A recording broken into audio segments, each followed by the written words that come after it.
Então é o seguinte, ó. Suponhamos que você tenha, né, ó, uma bobina girante, né? Essa bobina, tá? Ela vai girar. Ela tá girando dentro de um campo elétrico uniforme, ó. Ah, tá, né? Essa bobina, meu filho, ela tá girando dentro de um campo elétrico uniforme, um campo magnético uniforme. Cadê, professor? Tá aí, ó. Digamos então que a bichinha tá rodando. Tá. Valeu? Sim. Pronto. E aí, cara, à medida que ela vai rodando, né? À medida que ela vai rodando, claro que você vai ter aí uma força eletromotriz induzida, né? Quando ela vai rodando, né, vai surgir aí uma força eletromotriz induzida, né, durante a rotação, né, e tal, né? Então, veja só o que eu posso dizer. O fluxo magnético concatenado a essa bobina, digamos que ela tenha N voltas, tá? Se ela tiver N voltas, eu posso dizer que esse fluxo, ele não é N... Eu posso dizer que esse fluxo, né? Se ela tiver N voltas, eu posso dizer que esse fluxo... Eu posso dizer que esse fluxo é B vezes a área, vezes o cosseno, né? Do ângulo, né? Ah, tá. B vezes a área, vezes o cosseno do ângulo. Acontece que ela está girando, ó. Ah, e aí, como ela está girando, esse ômega, esse ângulo, ele está mudando. É mesmo, né? Esse alfa está mudando. Então, eu posso dizer que por causa do ângulo estar girando, esse fluxo, ele está variando com o tempo, né? Porque esse alfa, ele é ômega vezes T. Professor, então, se esse fluxo varia com o tempo, quanto é que vai ser a força eletromotriz induzida que vai aparecer nas extremidades dessa bobina? A força eletromotriz induzida, ela seria menos N delta fluxo delta T. Toda vez que tu vai calcular a força eletromotriz induzida numa espira, não esquece de multiplicar por N. Porque você tem que multiplicar por N, porque tem N voltas na bichinha, entendeu? Ah, tá, né? Então, N menos N de fluxo dt. Esse menos é simbólico, né? Tu sabe que esse menos é simbólico, né? Então, você tem que fazer d dt, d dt, ou seja, a derivada de quem? Desse BA cosseno de ômega t, ó. Desse BA cosseno de ômega t. Aí tu sabe, né? Que esse B e esse A são constantes, certo? Então, professor, como esse B e esse A são constantes, então vai ficar menos N. O B e o A, ele colocou em evidência, porque são constantes, digamos assim, né? Derivada do cosseno. Derivada do cosseno é menos seno. Derivada do cosseno, mamãe, é menos seno de ômega t, né? Tá, e a derivada do ômega t é ômega. Regra da cadeia, né? Eu derivo o cosseno, é menos seno, e ainda derivo o argumento. Derivada de ômega t em relação a t, ômega. Pronto. Aí, olha o que você está vendo, ó. A força eletromotriz induzida, né, ó, ela vai acabar dando N, B, A, W, NABOW. Professor, o que é isso? NABOW NABOW. NABOW seno de ômega t, ó. Ai, que invocado. Então você está percebendo o quê? Que a força eletromotriz induzida, ó, ela vai variar senoidalmente. Por isso que quando você gira essa espira lá na hidrelétrica, a DDP, a força eletromotriz que surge é o quê? É alternada. Que massa! Surge, por isso que a corrente que chega na sua casa é alternada.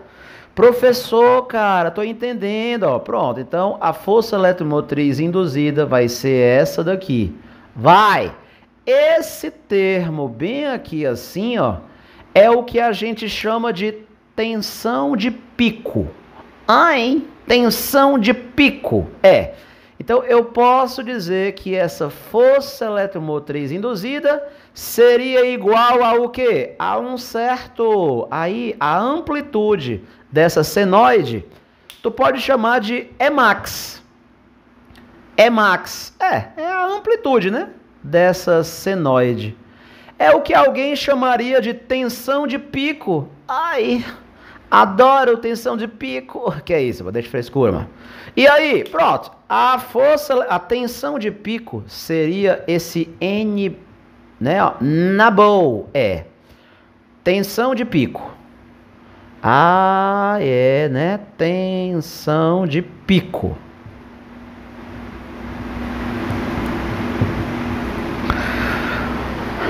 Sacou? Pronto. Claro que esse sistema, né, Renato Brito, poderia ser conectado, né, ó, a uma resistência elétrica, a uma lâmpada, né, ó. E aí, claro que poderia ter uma corrente elétrica. Poderia, né? Eu poderia conectar isso aí de alguma maneira, de modo que aparecesse, né? Se eu ligar isso aí numa lâmpada, né, professor? A figura tá meio grosseira, né? Mas você tá entendendo qual é o objetivo, né? Então, se eu ligar isso aí numa lâmpada, professor, vai ter corrente? Claro. Se tem força eletromotriz induzida, vai ter corrente. Vai acender essa lâmpada, vai, né? Então, eu já sei calcular, né, ó, a tensão de pico. E é isso aqui que foi perguntado na prova né? Que foi perguntado na prova da AFA, esse negócio de tensão de pico. Já andou caindo algumas vezes, né, ó? É mesmo, né, ó? Aí, ó, eu vou fazer aqui um atalho. Professor,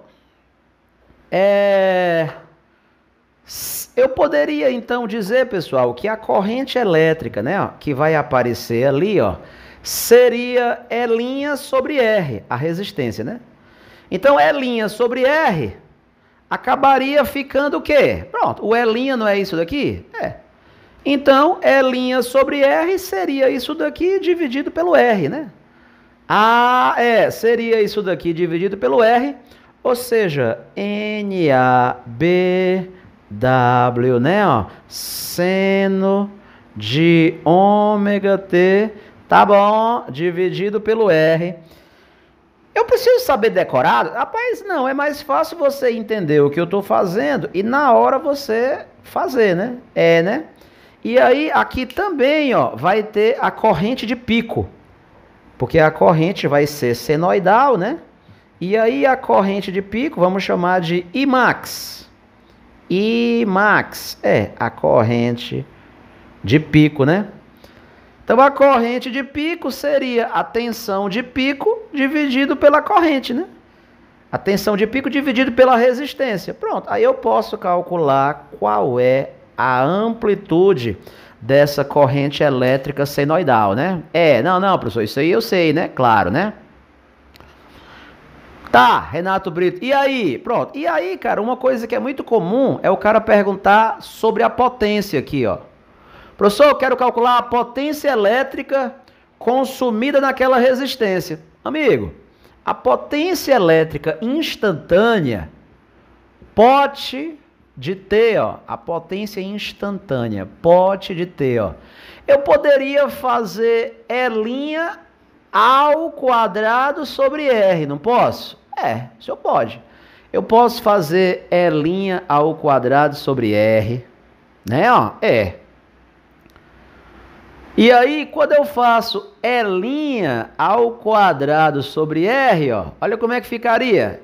Ficaria isso daqui ao quadrado sobre R, ó. Emax. Isso que eu estou escrevendo tá tudo escrito no PDF que eu botei aí, viu? Professor, eu tô ficando com medo. Não, tenha medo não. Né? Tenha medo não. É seno ao quadrado de ômega t, ó. É seno ao quadrado de ômega t. Então, isso daqui seria a potência instantânea. A potência instantânea que está sendo fornecida a esse resistor, que está sendo consumida por ele. A potência elétrica instantânea. Mas, pessoal, a gente não tem muito interesse na potência instantânea, não. Tem não, né? Tem não. Você percebe, ó, que se você fosse fazer esse gráfico da potência instantânea, tu percebe que ele sempre fica positivo? Ele sempre fica positivo. Olha aí para você ver. Renato, é mesmo, ó. É porque é seno ao quadrado, ó. É seno ao quadrado. Então ele nunca fica negativo. Ele fica positivo? Ele fica positivo. Você percebe que ele sempre fica positivo, ó. E se você fizesse o gráfico, você ia ver, ó, né, que o seno ao quadrado, ele fica entre 0 e 1. Isso é o gráfico do seno ao quadrado. Ele fica entre 0 e 1. E o valor médio desse seno ao quadrado é 1/2, ó. O valor médio do seno ao quadrado é 1/2. O valor médio do seno ao quadrado é 1/2. Então, Renato Brito, se o cara dissesse assim, eu quero calcular a potência média. A potência média aqui é mais importante do que a instantânea, né? Quando a gente trabalha com corrente alternada, o que interessa mesmo é a média. A potência média, né, num número inteiro de ciclos, né, num número inteiro de períodos, a potência média seria o quê? E ao quadrado sobre R. É constante? E ao quadrado sobre R. É constante? Né, ó. E ao quadrado sobre R. É constante. E qual é o valor médio do seno ao quadrado? O valor médio do seno ao quadrado é 1/2. Então, o valor médio disso, o Renato Brito está trocando por 1/2. Vala, professor, que legal! Então, a potência média dissipada nesse resistor, você está acostumado a falar que é U ao quadrado sobre R, ó. Mas aí está aparecendo esse 1/2. Fala, professor. Esse 1/2 aí eu achei estranho. Pois é. Então, aí, aqui vai aparecer o valor de...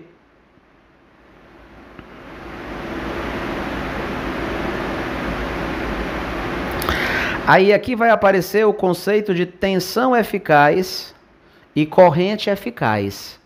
Renato Brito, eu já ouvi falar. Tu percebe que esse cálculo aqui, ó, da potência média está usando o valor de pico, ó. max, está usando o valor de pico. Mas aí existe aquilo que a gente chama de valor eficaz, né? De uma grandeza, né? Valor eficaz da corrente e valor eficaz da tensão elétrica. Isso tudo está escrito naquele PDF, tá?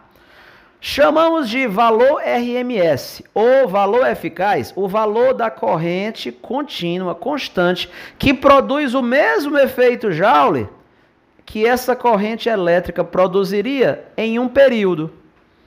Ah, tá. Então, ó, qual é o valor da tensão constante que produziria esse mesmo efeito Joule? Pronto. Se a tensão constante tu chamasse de RMS, é o valor RMS, o valor eficaz, né? Ficaria E ao quadrado sobre R, né? Quando a gente calcula a potência usando corrente contínua, tensão contínua, não é E ao quadrado sobre R?